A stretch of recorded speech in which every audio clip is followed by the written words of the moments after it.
Hey, welcome back to my next video. So in this video we will be discussing the year 2018. Now in the last video we were discussing the hauntings of 2017. This year it's going to be the hauntings in my home of 2018. So we'll start with the first thing to happen was I lost my wedding ring and I was devastated, absolutely devastated. I was married in the USA and I purchased my wedding ring from the USA, and it means such a lot to me. I absolutely love it. It's so precious to me. I don't think any other ring could quite compare to my wedding ring. So what happened is one day I lost it and I was devastated, absolutely devastated.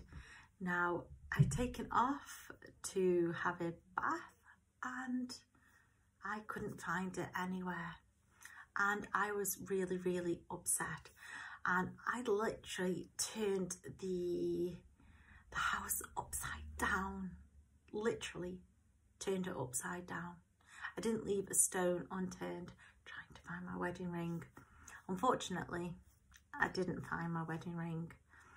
I did see a similar one for sale in a shop in this country. I was very tempted to buy it, and I was going to try to convince myself to buy this other wedding ring and pretend to myself it was the same one, but I knew deep down it wasn't the same one. So I never ended up buying that other ring. And I'd lost all hope of finding my wedding ring again. And one morning I got up to go to work. I used to get up super early, like 4 a.m. in the morning. Where I worked was quite a distance from where I live, and I had a lot of travel to do. So I used to have to get up very early, go and have a bath, get my makeup on and go to work. So because my husband still lives in the USA, what we used to do is like Skype for a few moments in the morning before I went to work.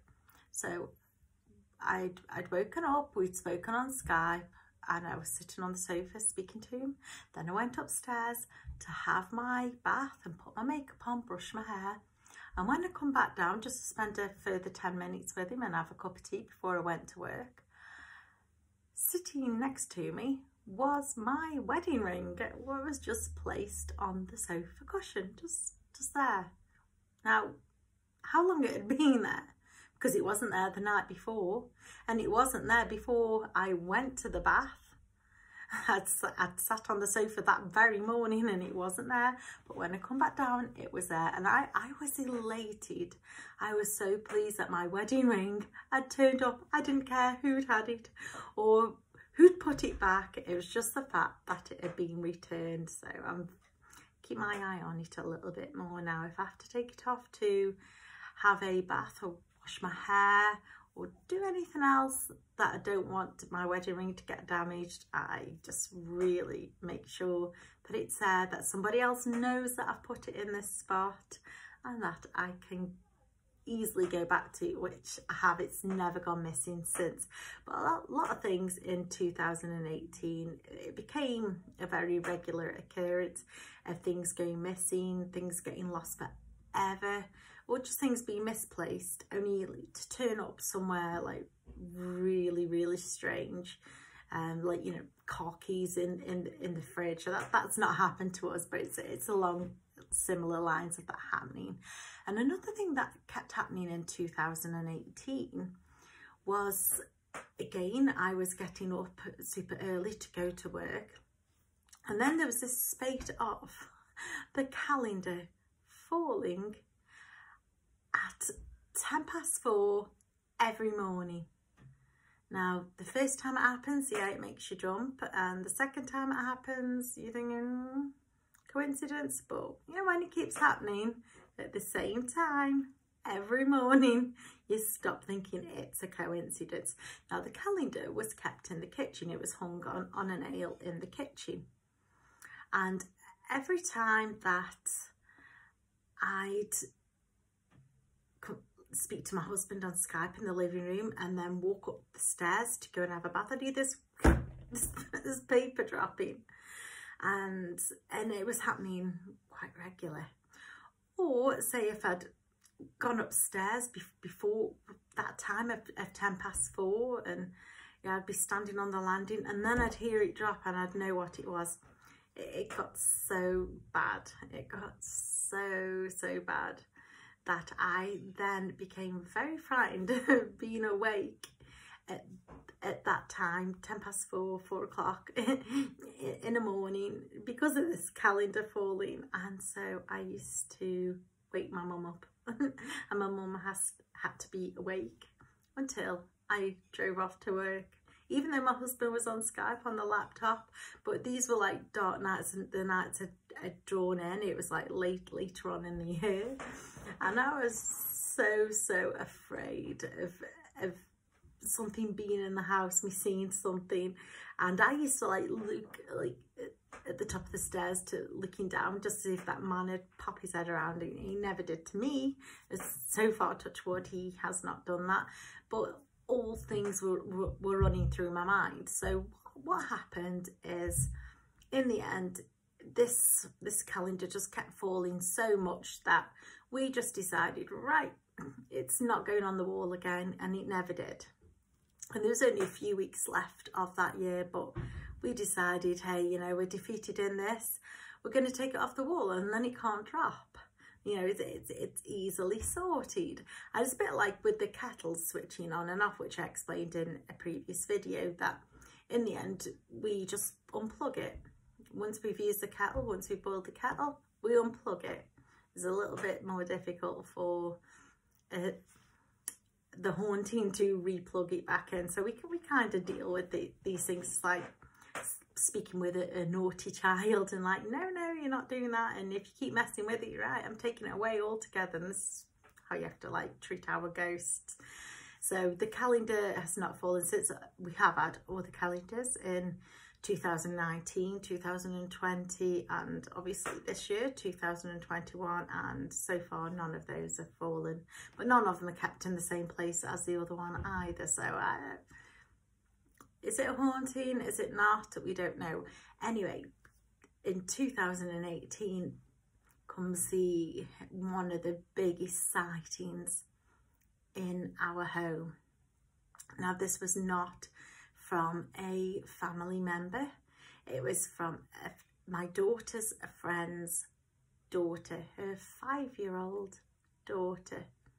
And she's such a cute, bubbly kid. And this was actually one of the first times I'd actually interacted with her properly, that she'd actually come round to my house, and it was Halloween night of 2018. So we're like, yeah, you know, come round with your little girl, and you know, we'll have this party, and just between ourselves, you know, just a girly party. And we had to keep our blinds open. Now, we decorate our house really elaborate for Halloween.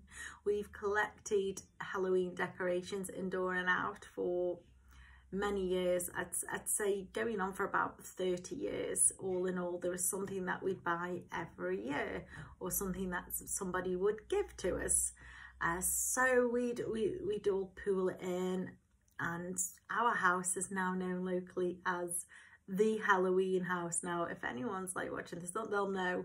If they know what the Halloween house, they'll know that where it is. So my daughter's friend comes round with her little girl, and we're all talking in the living room. We're all having a natter. We have to keep our blinds open because of the decorations outside, and sadly we have had some stolen from us, and that's even with a camera on the property. Someone dared to steal something from us.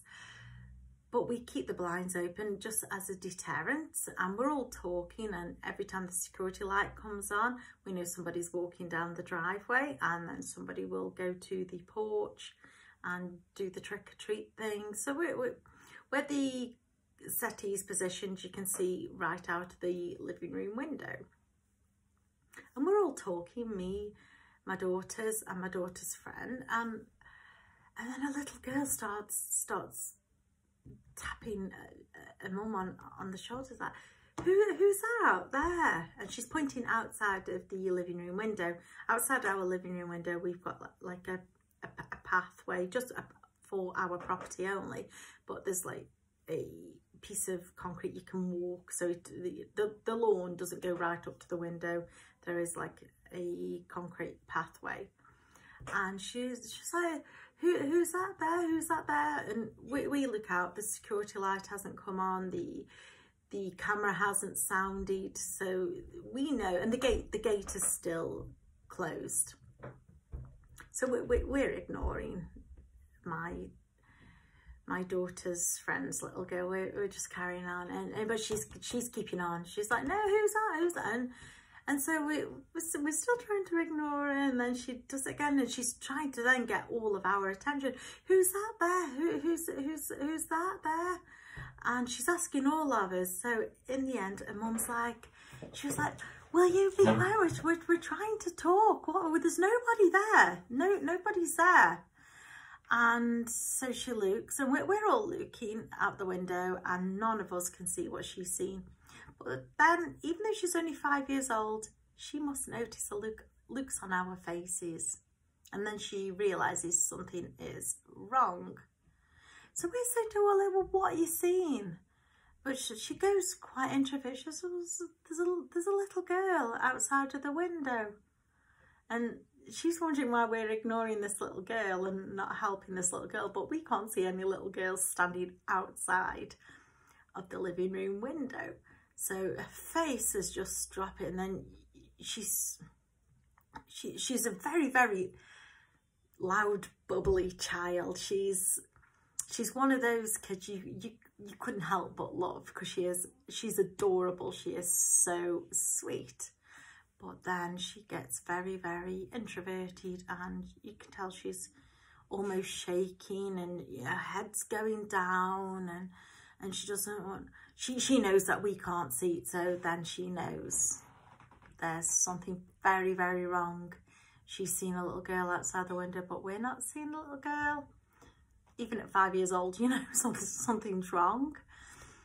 And so for the remainder of the night, the rest of the night, it kind of tarnished things, especially for the little girl, because every time she wanted to go toilet, and she'd have to walk past the arm of the sofa, which is, there's like a little walkway between the arm of the sofa and the living room window, and she'd walk with her back there, and actually with her hands over her eyes. And even though she'd not really had a lot of interaction with me before, when I was sitting on the sofa, and my sofa's like the corner sofa, and she'd sit in the corner right next to me, and she'd sit there with the cushion over her face all night. And that was pretty sad. We felt so sorry for her, but we had to be honest with her. We can't see anything. And she actually did explain that it was a little girl who she saw around about a similar age to herself. Unfortunately, none of us could see. So that's from my daughter's friend's little girl who and she still remembers it. She still remembers it. I know, what is it like, being two and a bit years later? Yeah, she still remembers what she saw. So I hope you've enjoyed this video. If you do, hit the like button for me, please, and thank you to everyone who is subscribing to my channel. I really do appreciate the subscribers, and I appreciate everyone who is watching my videos, and I will see you in the next video that I make. Thank you so much.